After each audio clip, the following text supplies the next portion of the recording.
vous présenter une brève présentation de notre cérémonie.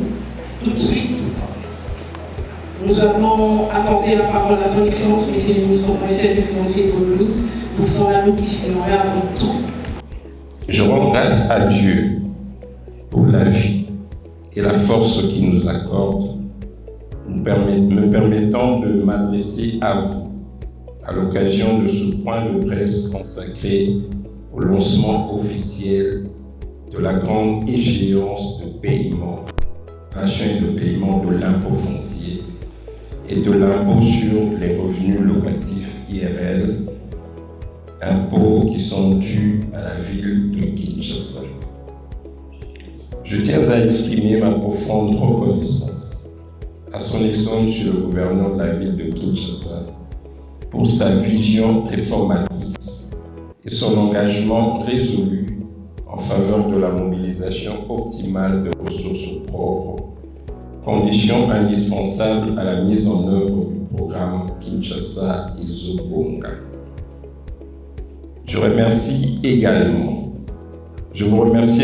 pour votre présence à ce point de presse organisé par le gouvernement provincial de Kinshasa à travers le ministère provincial des Finances, Économie et Numérique et la Direction générale des recettes de Kinshasa à l'occasion du lancement officiel de la grande échéance de déclaration et de paiement de l'impôt foncier et de l'impôt sur le revenu locatif de ce 1er février 2026. Un point de presse a pour objectif d'informer, d'expliquer et de mobiliser les contribuables en toute transparence sur les dispositions légales et administratives qui encadrent cette grande échéance fiscale de l'impôt foncier et de l'impôt sur le revenu locatif. L'objectif de la campagne de la grande échéance du 1er février est de maximiser la recette de l'impôt foncier et de l'impôt sur le revenu locatif. Toutes les données statistiques relatives aux recettes urbaines démontrent clairement que le potentiel fiscal de la ville de Kinshasa reste encore largement sous-exploité, notamment en matière d'impôt foncier et d'impôt sur le revenu locatif. Nous assistons à un véritable boom immobilier dans les 24 communes qui composent la ville de Kinshasa. Mais cette urbanisation croissante ne traduit guère une augmentation correspondante des recettes fiscales urbaines. Bien au contraire, le niveau des revenus urbains est resté stagnant depuis plusieurs années. Tous les paramètres indiquent que le secteur immobilier prospère dans la ville de Kinshasa, que la population urbaine augmente du jour au jour, entraînant ainsi un vrai essor des activités locatives à Kinshasa. Mais les revenus fiscaux urbains restent stagnants. Le gouvernement provincial n'est pas resté indifférent, mais appelle toutes les intelligences, aussi bien de l'administration urbaine, des opérateurs économiques et des propriétaires fonciers et immobiliers que de tous les Quinoises et Quinois à appuyer la campagne en cours qui vise des grands résultats financiers en ce qui concerne l'impôt foncier et l'impôt sur le revenu locatif, en particulier pour cette échéance du 1er février 2026.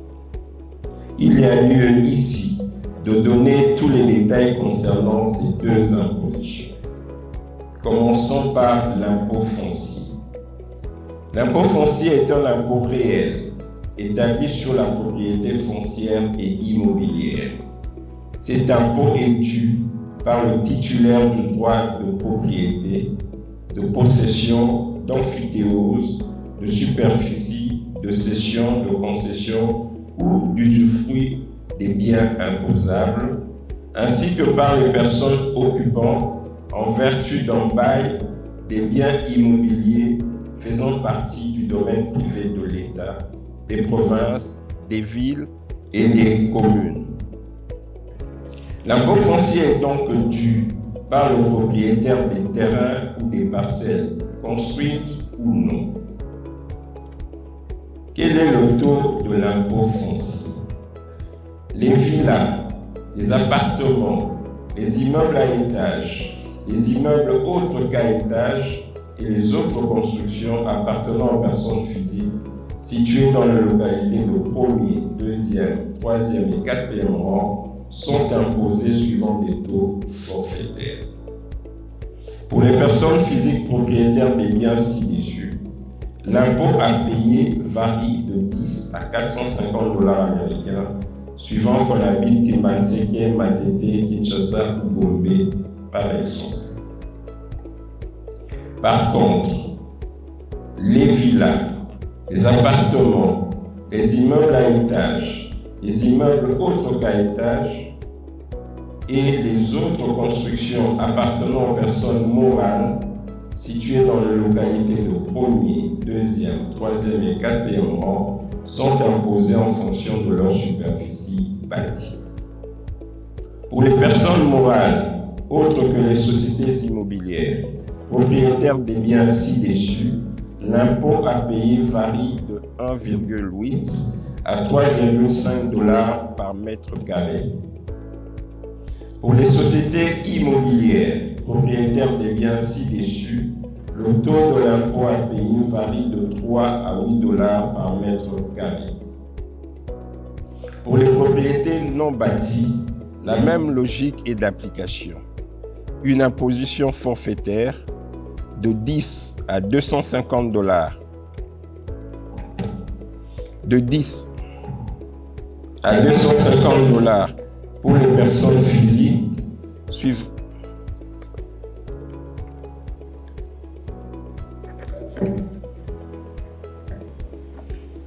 Je disais, pour les propriétés non bâties, la même logique est d'application. Une imposition forfaitaire de 10 à 250 $ pour les personnes physiques, suivant la localité de la parcelle, un taux d'impôt calculé au mètre carré de manière croissante pour les personnes morales, suivant la localité et suivant qu'il s'agit d'une société immobilière ou non. Toute personne physique ou morale est tenue de souscrire chaque année, au plus tard le 1er février, une déclaration énonçant tous les éléments imposables ou exemptés. La déclaration est faite suivant le modèle arrêté par la Direction générale des recettes de Kinshasa et peut être faite dans les bureaux de la DGRK installés à travers la ville ou en ligne sur le site de la DGRK. Locatif, en particulier pour cette échéance du 1er février. Commençons par l'impôt foncier des biens imposables, ainsi que par les personnes. C'est un honneur pour moi de prendre parole dans cette salle après le discours de l'excellence qui a brossé toute la procédure légale en ce qui concerne le paiement des impôts IF, impôts fonciers et IRL, dans cette période que nous appelons grande échéance à la Direction générale de recettes de Kinshasa. C'est un devoir pour moi, en tant que responsable de la fiscalité dans cette ville, de prendre parole pour vous donner des aspects pratiques et opérationnels. Il n'est pas bon qu'un bon citoyen soit poussé à force pour s'acquitter de ses devoirs.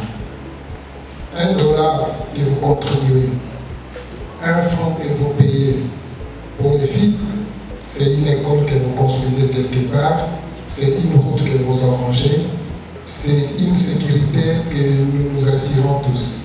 C'est pourquoi j'en appelle ici à notre sens élevé de responsabilité. Car on ne peut pas attendre une bonne ville, on ne peut pas voir un développement de la ville si nous-mêmes nous ne contribuons pas.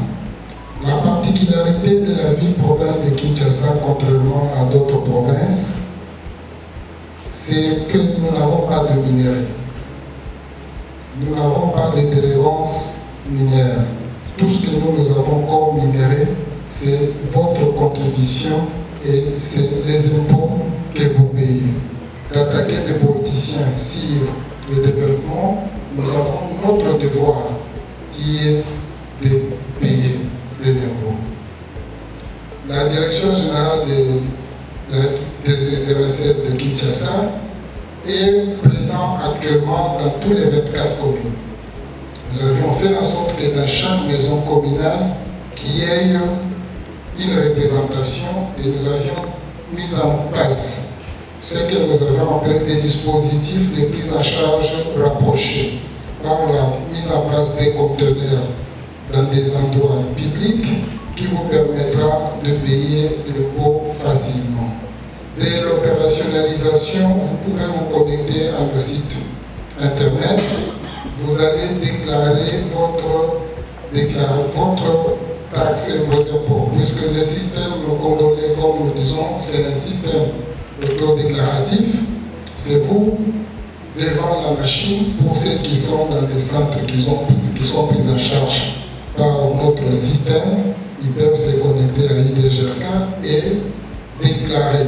Nous n'avons que la responsabilité de venir faire les contrôles entre les informations que vous aviez déclarées et la réalité.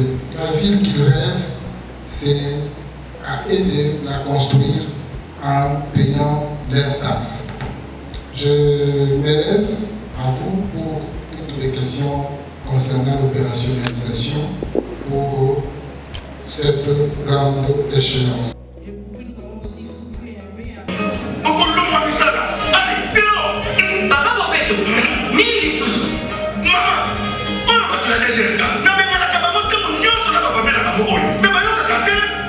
J'ai confiance. Vous n'avez pas payé vos impôts comme le veut la loi. Malgré ça, directement. Commandement signifié par l'huissier fiscal que je suis. Et l'administration fiscale voulait même placer un avis atterri sur votre compte bancaire. Si, mais. Alors, affichez le même comportement dans votre propre pays. Soyez bons.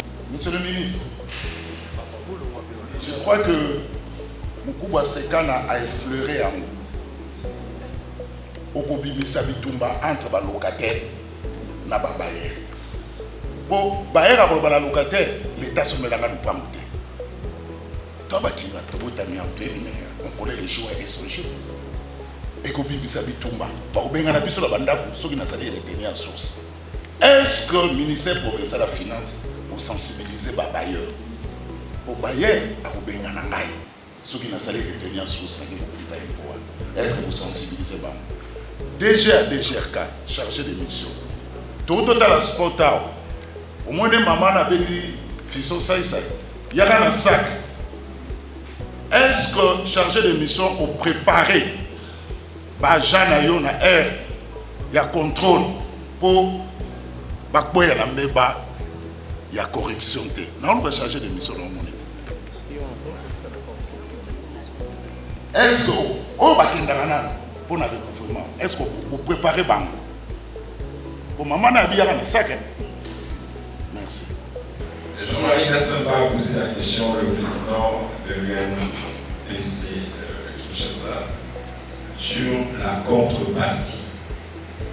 C'est bien de demander à la population de payer ses impôts, mais en retour, qu'est-ce que la population, à quoi la population peut-être s'attendre, devrait s'attendre? Et je tiens d'abord à apporter une précision, c'est que l'impôt, de par sa définition, est un prélèvement pécuniaire obligatoire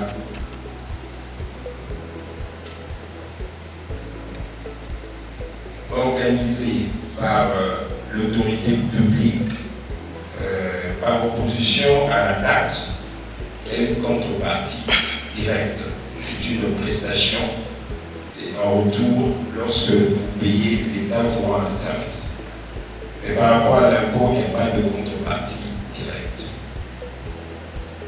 Seulement, comme je l'ai dit, il y a eu une contrepartie indirecte par rapport à l'impôt, c'est-à-dire l'État avec les ressources générées par le paiement de l'impôt doit faire face, doit couvrir les charges publiques. Je l'ai dit dans mon intervention, il y a notamment toutes les charges liées à la sécurité, les charges liées à l'assainissement, parce que comme vous le savez, la ville de Kinshasa fait face à 3 défis majeurs.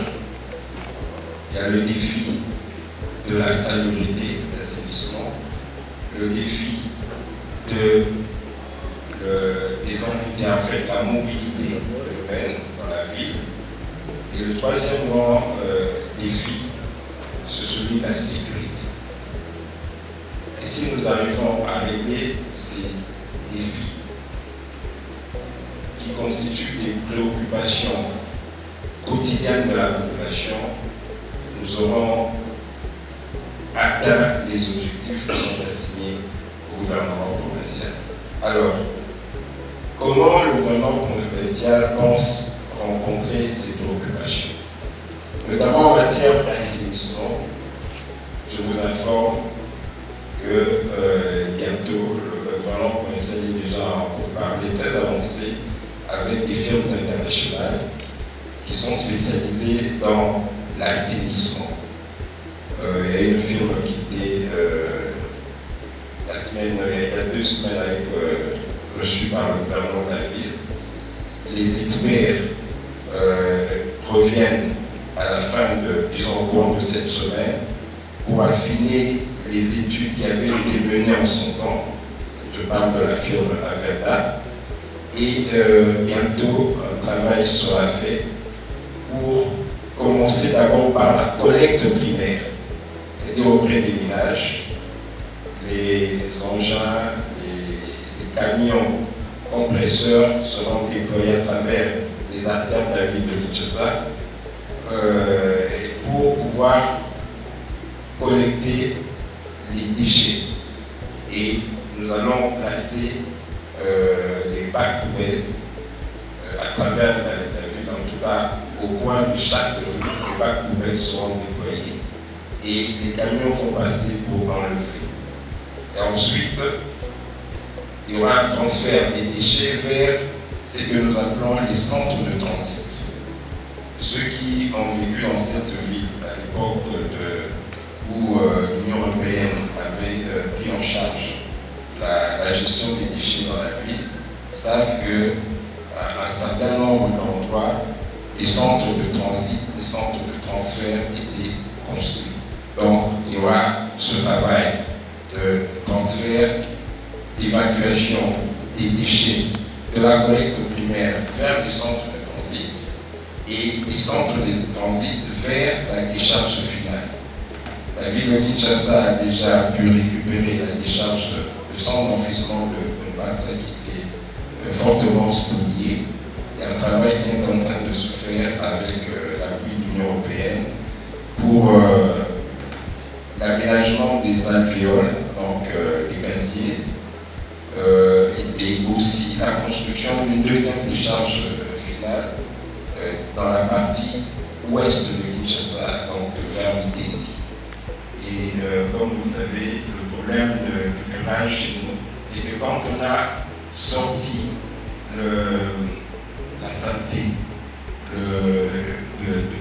des cours d'eau, nous les laissons sur les abords des chaussées et puis ça traîne, ça prend des jours et quand il pleut, ça revient dans le cours d'eau, le caniveau. Donc nous avons besoin de tous ces engins et il faut arriver bientôt. Tout cela grâce aux ressources qui sont collectées à travers les impôts. Et un autre axe, c'est la mobilité urbaine. Il y a plusieurs causes des embouteillages, notamment l'état de la voirie. Il y a un travail qui se fait, comme vous le constatez, au jour le jour. Des routes en béton sont construites et ce travail se poursuit. Il y a, le gouvernement a décidé, avec d'ailleurs l'opération qui se déroule sur le contrôle routier, que toutes les recettes seront canalisées dans des comptes dédiés, parce qu'il y a un contrôle sur la vignette et donc il y a quand même une croissance des recettes générés par la vignette, le contrôle technique, les autorisations de transport, et ainsi, en tout cas toutes les recettes liées au trafic routier. Ces recettes sont canalisées dans un compte dédié, un compte séquestre, qui va permettre que nous puissions réaliser certains travaux en sus de ces travaux, ces projets structurants de construction des routes en béton. Il y aura aussi des travaux de pointe à temps pour ouvrir tous les nids de poules. Il y a des études qui ont déjà été menées. Nous avons tout un dossier là-dessus et ces recettes seront canalisées pour que, au moins, le problème de mobilité soit résolu tant soit peu. Et ces recettes vont aussi permettre, surtout les recettes de la vignette, de pouvoir installer tous les outils, tous les instruments, les matériels de signalisation. Les feux de signalisation seront placés. Un problème aussi, l'une des causes des embouteillages, c'est au niveau des intersections. Et donc, s'il y a des feux et la police est présente pour assurer la régulation, je crois que tant soit peu, le problème aussi des embouteillages sera résolu, sinon atténué. La sécurité, évidemment, la sécurité c'est une mission régalienne de l'État, pouvoir central, une compétence exclusive, et nous venons en appui. Il y a un travail qui est en train de se faire, les moyens sont en train d'être mobilisés pour pouvoir appuyer la police nationale en termes de matériel et même de certains conteneurs qui sont climatisés pour abriter les sous-sièges. Si je prends la question, M. Gérard Sekana qui parle de la cartographie, si je peux ajouter sur ce que l'excellence a dit, la cartographie est importante. Actuellement, nous avons une base que nous considérons qu'elle ne répond pas au potentiel fiscal de Kinshasa, pour lesquels l'autorité de la ville, Daniel Lubaki-Bumba, a bien compris que la DGK qui atteint aujourd'hui 18 ans, c'est ici le 24 que la DGK a totalisé 18 ans, que nous considérons comme une période de maturité. Une entreprise qui atteint 18 ans devra passer toutes les étapes d'essayer de comprendre comment nous pouvons améliorer tout ce que nous avons connu. C'est pourquoi il a décidé de nommer un chargé de mission, qui est nommé NDG. Pourquoi? La mission qui nous a été donnée est d'assurer la réforme, la modernisation, la réforme structurelle de la DGK pour sa modernisation. Cela veut dire que l'autorité comprend qu'il y a un problème qui s'est posé.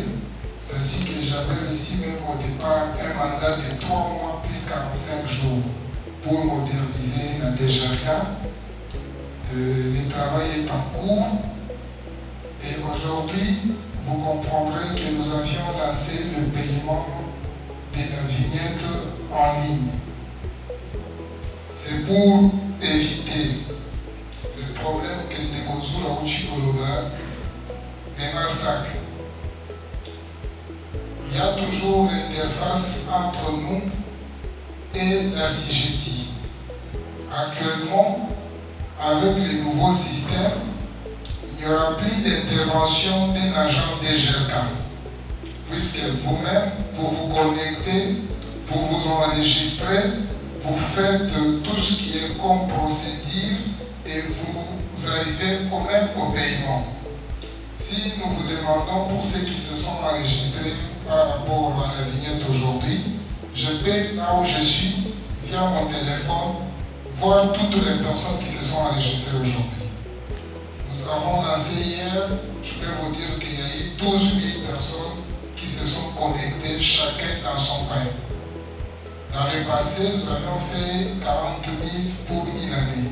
Mais depuis 2 jours, nous pouvons démontrer qu'il y a 12 000 personnes qui ont déclaré. C'est-à-dire, actuellement, l'agent de la DGRK n'interviendra plus dans le processus de calcul des taux. Vous vous connectez au système, le système a déjà pris en charge du calcul, vous ne mettez que vos renseignements. Et dès que vous mettez vos renseignements, la note de perception ou la déclaration se génère automatiquement. Vous partez au paiement, vous payez, que ce soit par la banque, vous payez par du mobile banking, ou bien vous imprimez vous-même la fiche que vous amenez auprès de la banque le plus proche pour paiement. Il n'y aura plus d'intervention entre nos agents et les assujettis. Et chaque assujetti peut ouvrir son compte unique dans lequel il peut payer tout ce qu'il a comme redevabilité vis-à-vis de l'État. C'est dans ce cadre-là que dans mon intervention, j'avais demandé l'accompagnement de la presse. C'est pour arriver à éviter les mauvaises relations avec l'argent de quelques de nos cadres, que nous comprenons aussi les conditions de vie dans lesquelles ils travaillent, que nous n'amènerons que sur une bonne mobilisation des recettes aussi. Concernant la communication de la DGRK, si nous faisons cet exercice aujourd'hui, c'est parce que nous sommes conscients que nous ne pouvons pas atteindre tous les assujettis sans votre accompagnement. Et en dehors de ce cadre, nous aurons des cadres un peu de plus appropriés pour lesquels nous allons travailler pour définir ensemble une politique de communication qui va pousser tous les clients à payer les actes, à payer les impôts. Quant à ce qui comme dit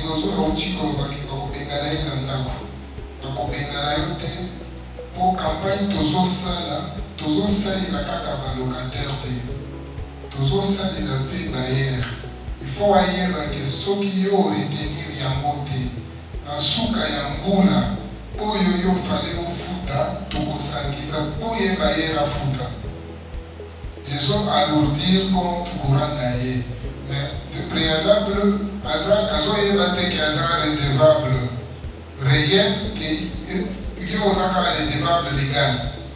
Il faut faire comprendre aux bailleurs que actuellement dans l'excellence au Chikoloba, ceux qui ont kosenga biso préavis tokotuna yo na preuve ya retenue locative oyo locataire na yo abandé kopesa biso, ceux qui exalte on considère que c'est toi qui es le problème, on ne le fait pas et on te bloque. Si le législateur a créé le redevable réel et le redevable légal, c'est puisqu'il y avait un jeu de ping-pong qui s'est joué. Et c'est ainsi que nous avons voulu. Actuellement, nous sommes partis même très loin, puisqu'il y a des grands contribuables, des sociétés immobilières qui créent des contrats d'amphithéose dans des concessions des églises. Quand nous arrivons pour revendiquer l'impôt foncier, ils disent que nous ne sommes pas propriétaires des titres. Maintenant, la loi prévoit que même si vous êtes en contrat d'amphithéose, vous êtes redevable légal. Et le propriétaire est redevable légal. Et vous êtes assujetti à l'impôt foncier.